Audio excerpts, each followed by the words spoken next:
Azany makasika an'iny fa vaovao hafa mihitsy kosa indray tsy ny ankamaroany malagasy dia mbola mampiasa arina fandrehatra avokoa. Matetika nefa dia misedra olana ireo mpanjifa ny arina fandrehatra izay no ny tsy fisiana na ny tsy fampin'ny vokatra fa eo ihany koa ny fahalafosan'izany. Matetika ny fotoana fikaran'ny vokatra sy ny fotoana fambolena no mampiakatra ny vidin'izay arina fandrehatra izay. Jimy Maradaniel. Nahitana fiakarana ny vidin'ny arina fandrehatra tao anatin'ny iray volana mahery izay raha nambaran'ireo mpanjifa. Tafiakatra hatrany amin'ny 8.4 alina ariary hatrany amin'ny 3 alina ariary ny iray gony.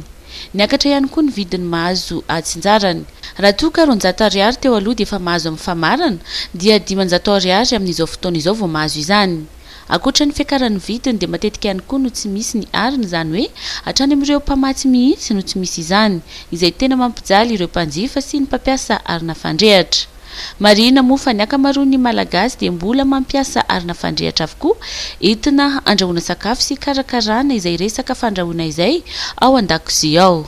Dia izay ihany koa tompoko lasy tompoko vavy no netiko namaranana tanteraka ny fotoanany fampalalam-baovao tamin'ity alina ity. Makasitraka anao nanaraka izany hatramin'ny farany mbola mamerina ihany fa isy ny fandarana manokana makasika ny fahatongavany barian'i Madagasikara izay hoarahanao eto amin'ny fahitalavitra ma-TV raha ampitso manomboka amin'ny 7 ariva.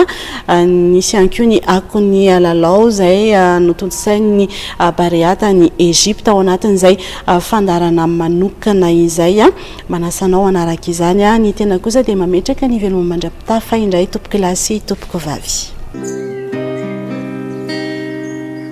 Art, vivre et entreprendre en toute sérénité.